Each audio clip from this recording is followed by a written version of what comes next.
história dessa construção? As testemunhas de Jeová em geral sabiam da sua existência? Qualquer irmão poderia ir lá e se proteger também? Enquanto Bet-Sarim é mencionada várias vezes nas publicações antigas, a propriedade adjacente Bet-Shan só é mencionada uma única vez, na Consolação de 27 de maio de 1942, falando sobre a não aprovação do sepultamento de Rutherford em Bet-Sarim. Ali diz: o novo local de sepultamento ficava quase no centro da propriedade conhecida como Bet-Shan, que consiste em aproximadamente 75 acres de terreno de cânion e mesa, adjacente a Bet-Sarim, mas separada por um cânion de meia milha de largura, ou seja, pouco mais de 800 metros. Essa propriedade, também pertencente à torre de vigia, possui uma pequena e uma grande residência, além de alguns anexos, e consiste em algumas árvores frutíferas e outras áreas cultivadas, totalizando cerca de 7 acres e cerca de 65 acres de mata nativa não recuperada, seja por ser íngreme demais, rochosa demais ou inacessível para a construção. É isso apenas que diz a Consolação de 27 de maio de 1942. O pedido para enterrar Rutherford ali também foi negado. Então, tanto em Bet-Sarim quanto em Bet-Shan, que ficava nos fundos de Bet-Sarim, não foi autorizado a Rutherford pelas autoridades de San Diego que se criasse um cemitério onde o juiz fosse enterrado. Nesse mapa, podemos ver o número 1 ali, Bet-Sarim, a parte que diz número 2 localiza Bet-Shan, após o desfiladeiro. Número 3, onde foi o primeiro pedido para enterrar o Rutherford, que foi negado. E ali existe até hoje uma cripta, né, que eles construíram para enterrar o Rutherford e foi negado. E o número 4 é o segundo local para o enterro, que também foi negado. A propriedade Bet-Shan, ela foi adquirida em 3 de fevereiro de 1939. Adivinhem por quem? Eu vou dar 2 dicas. Ele era herdeiro da Coca-Cola e casou há 1 ano com Bonnie Boyd. Estão sabendo quem é, não é mesmo? William Pratt Heath Jr. Este foi o homem que comprou Bet-Shan. Estava no nome dele e de Bonnie Boyd, que haviam casado 1 ano atrás. Ele era um dos diretores da sociedade e secretário de Rutherford. A escritura, datada de 20 de maio de 1940, no nome dele, diz em parte: para ter e manter em fideicomisso para os seguintes fins, William Heath Jr., outorgante, melhoraria as instalações e diversas pessoas forneceram o dinheiro para sua compra.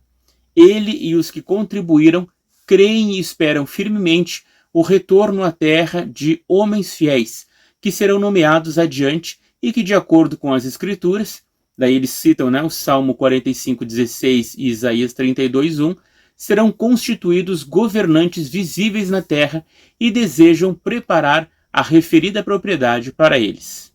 Imaginem a vergonha diante do escrivão do cartório, né? Após citar os nomes dos patriarcas do capítulo 11 de Hebreus, a Escritura ainda diz: até que as pessoas acima mencionadas retornem e se identifiquem aos representantes legais da Sociedade Torre de Vigia de Bíblias e Tratados e com o consentimento da referida sociedade, tomem posse e controle das referidas instalações, o presidente da Sociedade Torre de Vigia de Bíblias e Tratados terá o direito e o dever de dirigir a administração e o uso das referidas instalações aqui transmitidas e de determinar quem estará na posse e terá a administração ativa das mesmas. Percebam que a escritura de Bet-Shan é muito similar à escritura de Bet-Sarim, na qual ambas as casas seriam para o retorno dos antigos patriarcas, mas enquanto eles não retornavam, Rutherford podia usá-las como bem entendesse. Na prática, Heath Jr. e sua esposa é quem residiam ali. O acesso até Bet-Shan era por uma íngreme estrada não asfaltada, particular, fechada por um portão e guardada por testemunhas de Jeová. Mas, em 1939, Fred Eason, de 20 anos, quando procurava a chamada Caverna de Jung, que ficava dentro da propriedade Beth Chan, ele descobriu a obra sendo construída. Vários homens a cavalo o impediram de acessar pela estrada principal e ele teve de subir por outro lado, mas lá de cima ele observou as atividades que eram até então secretas. Essa caverna, que estava dentro da propriedade Beth Chan, a Caverna Jung, ela foi escavada por W.R. Jung lá em 1919, junto com vários meninos. Ele e a esposa moravam ali perto. Com os anos, o túnel se tornou o playground de grupos de fugitivos e de uma gangue de rua chamado Filhos de Satã, e pelo menos um jovem morreu ali em um desabamento. Em 1941, o próprio Jung morreria num acidente de carro perto da sua casa. 3 anos depois, os novos proprietários juravam que o fantasma de Jung caminhava pelo sótão. Mas vamos voltar ao jovem Fred Eason, que estava explorando essa caverna na propriedade Beth Chan. Em abril de 1945, Eason conheceu Brewster Gillis, mais conhecido como Bud. Bud Gillis tinha se mudado para San Diego há pouco tempo e ele queria comprar terras.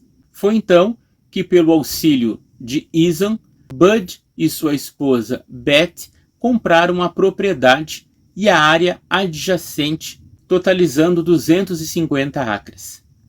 Bud e Fred se tornaram amigos e sócios, e Fred Eason pôde então conhecer os detalhes da propriedade, até então originais. Em 1962, Eason comprou 30 acres, o que incluía a casa da torre de vigia e outras benfeitorias. A intenção dele no início era até demolir o local, durante a terraplanagem do terreno. Mas ele mudou de ideia, pois a casa possuía mobília de alta qualidade e muitos armários finos. Sabemos que a crença da sociedade na época era que a Segunda Guerra Mundial levaria ao Armagedon. Já que a Primeira Guerra Mundial não fez isso, eles explicaram que a Primeira Guerra Mundial era o início da Grande Tribulação, depois houve cerca de 20 anos de pausa, que seria os dias abreviados, e então, quando começou a Segunda Guerra Mundial, essa seria o fim definitivo. Então, a sociedade, na época, usava quaisquer alarmes emitidos por organizações mundiais ou pelos governos como sinal de que o Armagedon estava muito próximo. Em 1941, 3 artigos da Sentinela falavam sobre uma fome mundial e que então se deveria estocar alimentos.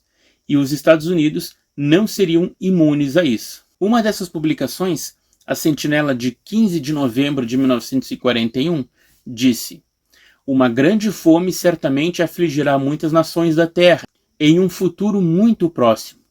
Os Estados Unidos também sofrerão muito. Os Estados Unidos enfrentam um desastre mundial iminente que está prestes a acontecer." Será que isso explicaria então algumas características de Beth Chan? De acordo com Fred Eason, que comprou a casa depois, ela tinha um porão de 3 metros por 6, e nesse porão se chegava por meio de um alçapão e uma escada secretos. A menos que alguém lhe mostrasse onde ficava, jamais se saberia da sua existência. O cômodo também era forrado com prateleiras para o armazenamento de alimentos e outros itens essenciais. Dentre outras dependências, Beth Chan possuía a casa do zelador, um estábulo para cavalos, um curral para cabras e um galpão para equipamentos. Um tanque subterrâneo com a capacidade para mais de 15 mil litros de combustível diesel, um gerador elétrico a diesel e uma oficina. A água vinha de um poço com 130 metros de profundidade e era conectado a um tanque de pressão de 7.570 litros e a um reservatório de madeira de sequoia com capacidade para 37.854 litros. Havia 2 hidrantes e a água era encanada para a casa e os estábulos. Essa foto, tirada após a sua venda em 1945, mostra a relação da casa com as outras dependências. O estábulo de cabras, sob o qual estava o chamado abrigo antiaéreo, é a construção comprida ali à esquerda, do meio da rua sem saída. No canto superior esquerdo, é possível ver ali uma pista de pouso, que foi construída em 1945 por Buster Gillis, quem comprou a propriedade. Sabemos que segredos entre várias pessoas é bem mais difícil de se manter, não é mesmo? Portanto, quando a Sociedade Torre de Vigia teve a oportunidade de se explicar sobre aquela casa, ela continuou escondendo o jogo. Lá na sentinela de 1º de junho de 1940, a organização declarou falso um boato de que a sociedade estava ampliando Betsarim como um lugar de segurança. William Heath Jr., que morava na época em Beth-Shan, disse ao juiz Arthur L. Mundell, perante o Tribunal Superior do Condado, em abril de 1942. O juiz Mundell perguntou para ele: suponha que os japoneses arrasassem aquela propriedade durante um ataque aéreo. O que aconteceria então? Para ver se William Heath Jr. já dizia, que tinha um abrigo antibombas ali. Mas a sua resposta foi outra. Ele respondeu: acreditamos, meritíssimo, que confiamos no Senhor para a proteção. Isso está lá na Consolação, 27 de maio de 1942, a página 15. Fred Eason explica o que ele viu no prédio chamado de Curral de Cabras, a cerca de 75 metros da casa principal. Para entrar no abrigo, era preciso ir até o pequeno banheiro nos fundos do prédio, abrir o armário de remédios e puxar uma alavanca escondida lá dentro. Uma parte da parede se abria, revelando uma escada que levava ao que só pode ser identificado como um abrigo antibombas. Um cômodo de mais ou menos 9 metros por 4,5 metros, com um pé direito de 3 metros de altura. As paredes eram revestidas com prateleiras. O teto de cimento tinha 90 centímetros de espessura, e esse abrigo existe até hoje. Imagine, por que o teto de um porão teria 90 centímetros de espessura, se não fosse para se proteger durante a Segunda Guerra Mundial?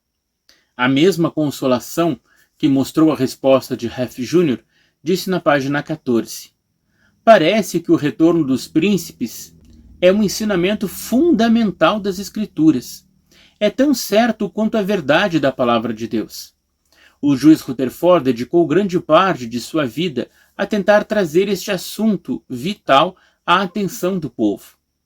Isso foi escrito por quem? Por Clayton Woodworth, o editor de Consolação e o cão de guarda de Rutherford. Mesmo às vezes ele sendo humilhado pelo presidente da sociedade, Clayton Woodworth sempre voltava mansinho a defender o seu dono e as crenças ousadas dele. Até a metade dos anos 40, o assunto da ressurreição dos príncipes estava em alta nas publicações. Já a partir de 1945 em diante, praticamente desapareceu. Isso é o que acontece quando a opinião humana vai além do que dizem as Escrituras. Nunca houve por parte da sociedade um reconhecimento formal de seu erro, de quão absurdas eram aquelas construções de Betsarim e Beth-Shan. E as Testemunhas de Jeová que souberam da venda de Betsarim num congresso lá em 1947, ao invés de protestar e cobrar explicações dos presidentes, simplesmente aplaudiu a sua venda. Vocês não acham que na sede das Testemunhas de Jeová, em Warwick, lá em Nova York, não há também algum abrigo antibombas? Com certeza deve existir. Depois do ataque às Torres Gêmeas, em 2001, eu duvido que o corpo governante não tenha pensado no assunto. Afinal, os prédios da sociedade, lá em Brooklyn, eles estavam a cerca de 2 quilômetros do World Trade Center. Agora, a atual sede está a cerca de 90 quilômetros do centro de Nova York, onde ficavam as Torres Gêmeas, no meio de uma área florestal preservada, um local bem mais barato do que no centro de Nova York. Ali, a sede abriga 800 membros de Bethel e os prédios ocupam 18 hectares de uma área total de 102 hectares. É espaço suficiente para colocar um abrigo para pelo menos o corpo governante se proteger durante uma guerra.